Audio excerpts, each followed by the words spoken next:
No one would have believed in the last years of the 19th century that human affairs were being watched from the timeless worlds of space.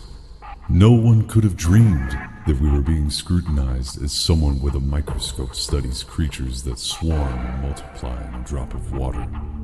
Few men even considered the possibility of life on other planets, and yet, across the gulf of space, minds immeasurably superior to ours regarded this Earth with envious eyes, and slowly and surely they drew their plans against us.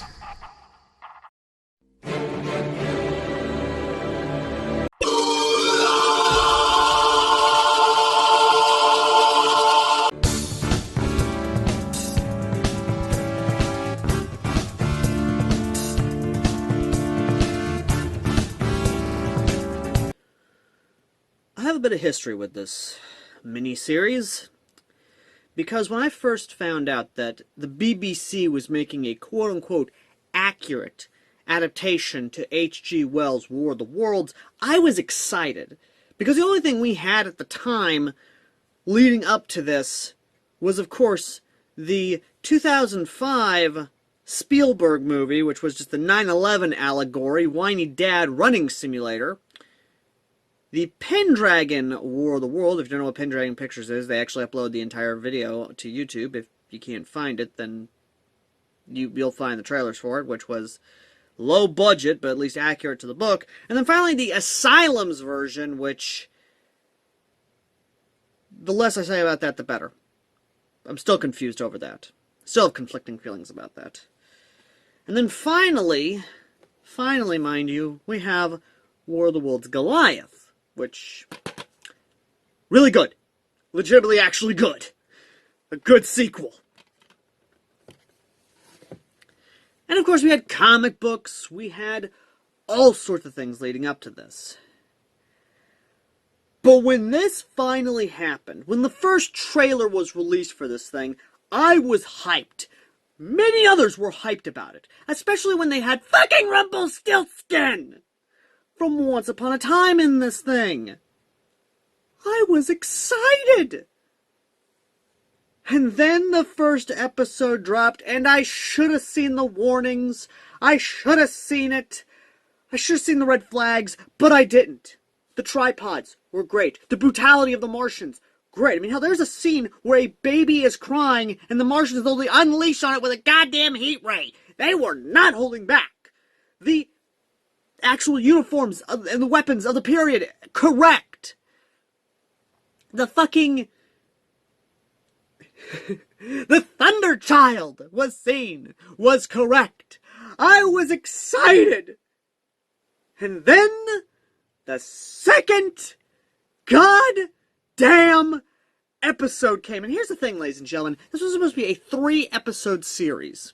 But apparently they realized, oh, we fucked up, and had to turn it into a 2-episode series. And believe me, ladies and gentlemen, this thing pissed me off so bad. Because, dear God in heaven,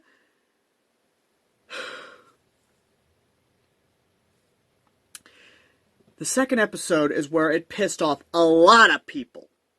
Especially in the Martian designs. Because what the fuck am I looking at here? No, really, what the fuck am I looking at here? Failure! We'll get to that in good time, ladies and gentlemen. So let's just go ahead and talk about the good before we talk about the bad. So, here's the thing. The story itself is actually somewhat accurate to H.G. Wells' War of the Worlds, and I say somewhat because War of the Worlds takes a back fucking seat to it being a fucking period drama about a man who is trying to divorce his wife because he does not love her, he does not like her, he likes the woman he is with, and is pregnant with his child. And have we seen this a million times already? Fool me once, I'm mad. Fool me twice, how could you? Fool me 3 times, you're officially that guy, okay? You know the one. You go to the bar, he's like, this suit is officially is a Giorgio Armani. Ask my dad knows him. Fuck you! I ain't having that shit! Do we really really need this in a War of the Worlds film? Do we need a goddamn period drama about a loveless marriage, an arranged marriage, mind you, and the person trying to divorce his wife? Do we really need this fucking bullshit? Do we really need this shit? War of the Worlds worked because it didn't have that kind of bullshit. It didn't have that kind of drama. War of the Worlds works because it is a commentary about a nation's power who believes themselves to be superior to others before getting a fucking ego check by extraterrestrial invaders. That is War of the Worlds, not fucking... Moving on. Now, the acting in this is actually good. And I mean this. The acting is on par with acting that you would get from many BBC dramas, many BBC shows. And I'm talking Peaky Blinders good. I'm talking Peaky Blinders type acting, fucking Doctor Who, David Tennant's era to the one older Scott, I think his name was. Just basically really good acting. That's the thing I gotta commend it for, is that the actors do good what they have, the set design's really fucking great, the designs are amazing, and the fact that they actually somewhat stuck to the period accuracy is something I commend BBC for, especially with the military. Because the military, they could have gone with the same old red uniform, pith helmet, Martini Henrys. Instead, they actually showed the uniforms they were transitioning to, especially the Lee Metfords. If you need more information on that, go check out not Bloke on the Range, check out British Muzzleloader, because he actually does videos around these weapons and uniforms, especially with historical shooting. But I digress. Ladies and gentlemen, the actor who steals the show, in my opinion, is none other than Rumpelstiltskin. Being actually the Doctor, the guy who actually says the iconic line that the chances of anything coming from Mars are 1,000,000 to 1. And they do stick a lot to the story itself. Hell, they have the black smoke. But the big thing is that apparently there's a goddamn possibility of war with Russia. Oh, like that's not fucking relevant apparently. That doesn't date the goddamn thing. But here's the thing. Here's the thing. The other thing about it is that as soon as the cylinder lands, yes, cylinder, they actually show a cylinder, the next red flag comes up in terms of the heat ray. Because it's not a metallic arm that comes up with a funnel on it or a device that actually shoots out a heat ray. It's a fucking spherical... It's a goddamn sphere of death. Excuse me, what? That after it's done, explodes. No, seriously, it's a goddamn sphere of death that explodes. You're telling me that your practical effects... For God's sakes, BBC! You're telling me that the company that made Doctor Who has a good amount of practical effects, the company that actually made, you're telling me that you couldn't get some PVC, some metallic paint, some fucking store-bought anything, the goddamn Pendragon, fucking goddamn Asylum.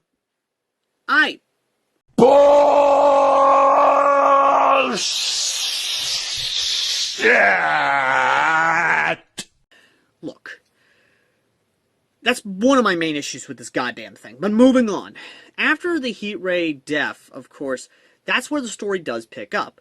The main author, who is a reporter, again, accurate to the book, because technically speaking, the person we follow is a reporter, literally goes and tells his wife to get to London to get to his brother. Now, in the story, his brother actually, from what I remember of the book, actually was traveling on the road with some people, I believe.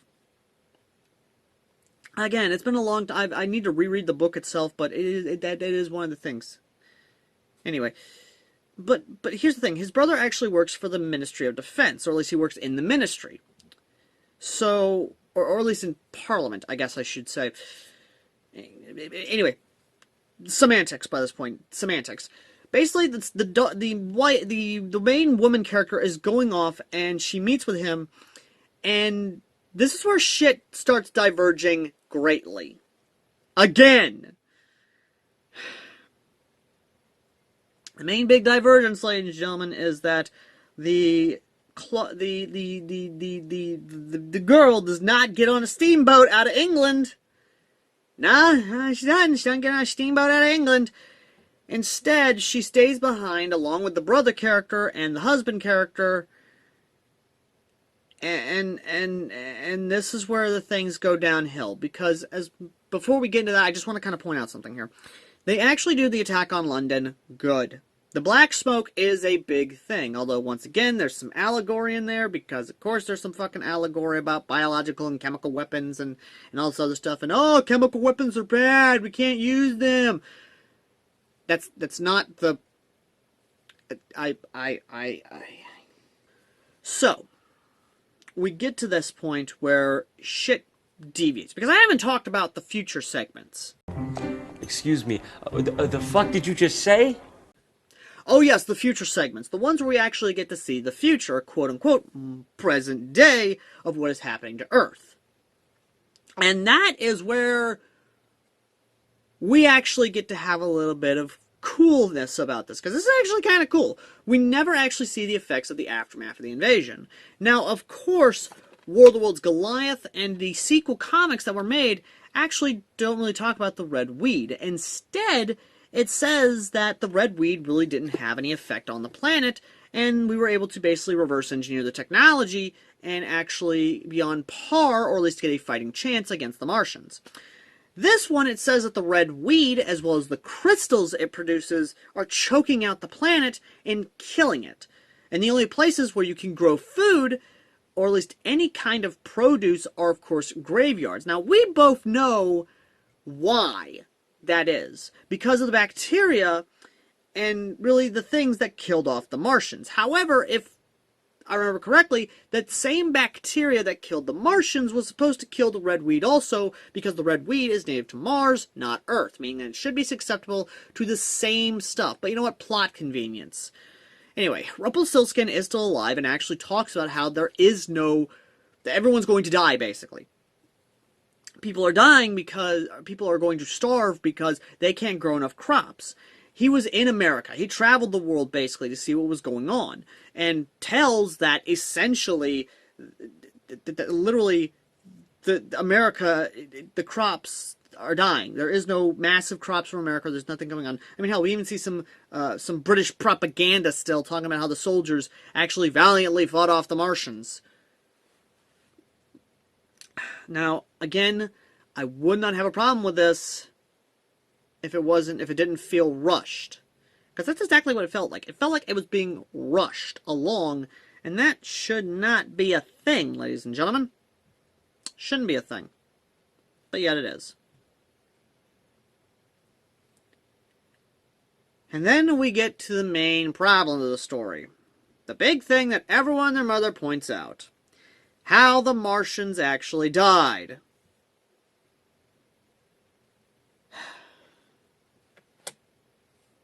So the Martians died because the husband character apparently contracted typhoid fever, or some kind of fever, basically, a sickness, for which when the Martian drank his blood, died.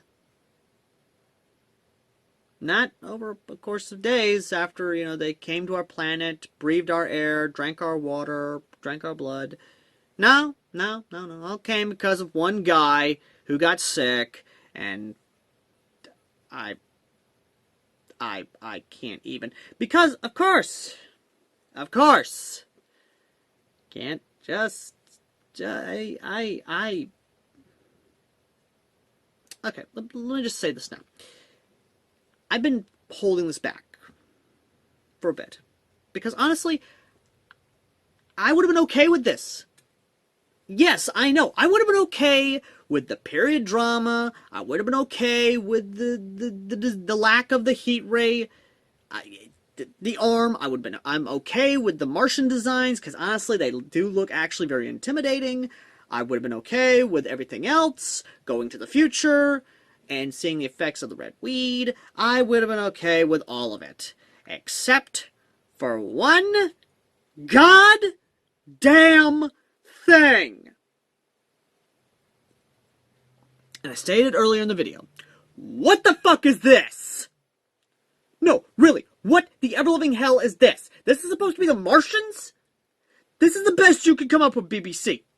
You had all this time to look at the past Martian designs. If you need a fucking recap of what those motherfuckers look like throughout the ages, here you fucking go!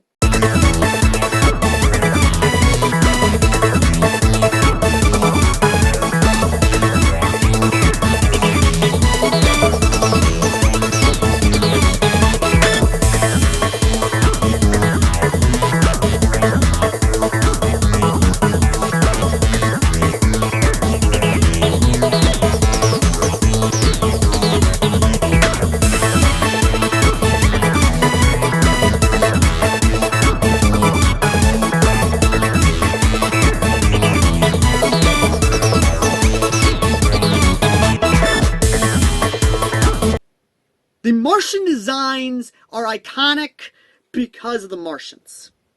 In the original War of the Worlds, even the comic adaptation, they are known as actual hunks of brain with blackened eyes, a V-slit mouth, and tentacles. In the 1953 version, they are literally bipedal, three-fingered, suction-cupped, weird eye thing with three colors on it, because that's the only spectrum they can see in. The 3D spectrum is what they can see in. In the Asylum version, oh dear God, you took from the Asylum. I swear you did, because if you look at it and you compare the two side by side, they look the goddamn thing. In the 2005 War of the Worlds of Steven Spielberg, they look like fucking this. They look like the goddamn tripods with the big crown head.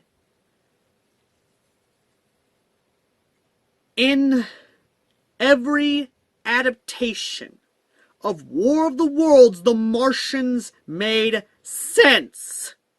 They at least had distinctive features that were still close to the story, that made them unique, that made them like Martians.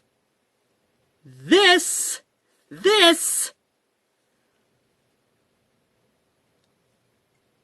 my God, BBC,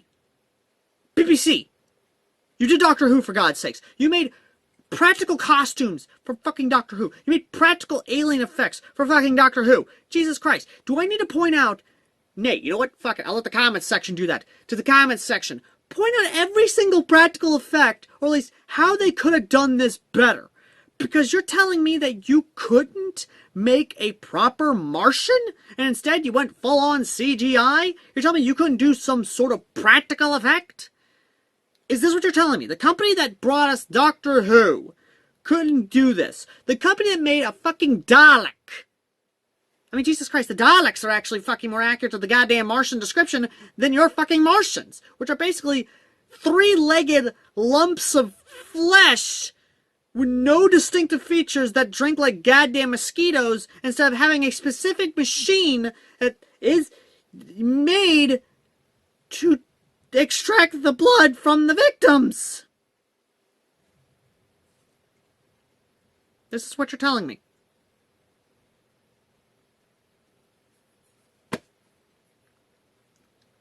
This is what I hate about this version of War of the Worlds. It had so much going for it. So much. And it just falls so flat on its face. Now, it could be due to production time, because if you really do look at the production time of this thing, it does seem rushed. If you look at the budget for it, it does seem like a lot of the budget did go to the sets, went to the tripods themselves, went to the location shootings, went to the costumes. A lot of it was obviously allocated to make this look really good. But obviously in the final half, it's pretty clear they didn't have a lot of budget. Or, at least for the BBC, they didn't have a lot of budget. And they had to rush the ending. And they had to rush something. Obviously, it was the Martians.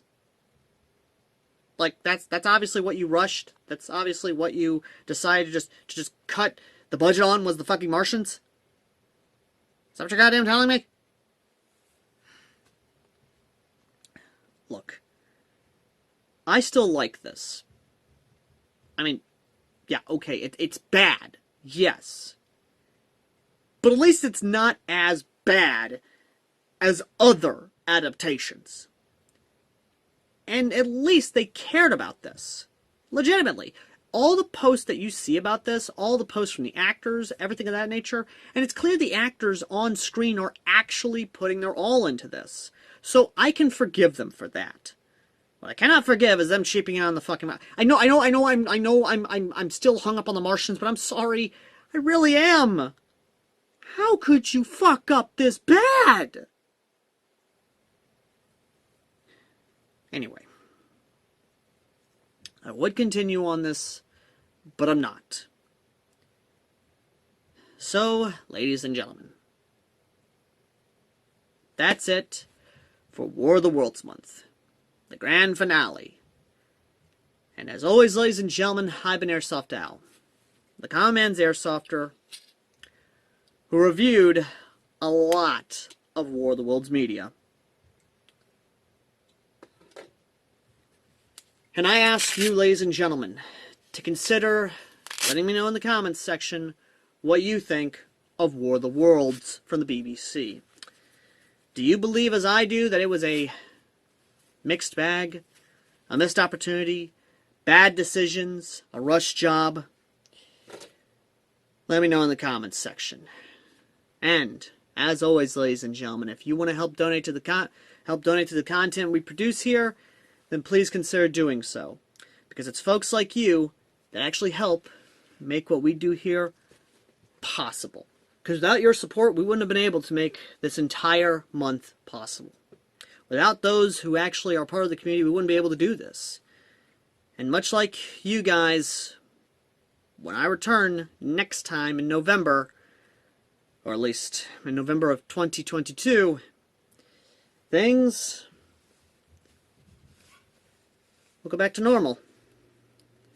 And next time, ladies and gentlemen, we take a look at a pistol that actually got me to fall in love and get started in airsoft. One that I had before, and one that I have again, thanks to you guys and the donations you give via PayPal. Next time, ladies and gentlemen, we cover a Taurus, the gun of Sam Winchester. Definitely not a Beretta, but it's close enough. Till next time. Looking for that perfect game for your gaming console? Video Game Corner is the largest independently owned video gaming store in North Mississippi, located at 1519 Highway 72 in Corinth. We are an authorized limited-run retail store and have a massive collection of retro games and game systems, and also plush toys and collectibles. We also pay top dollar for your used video games. Check them out Monday through Saturday from 10 a.m. to 8 p.m. Visit Video Game Corner in Corinth.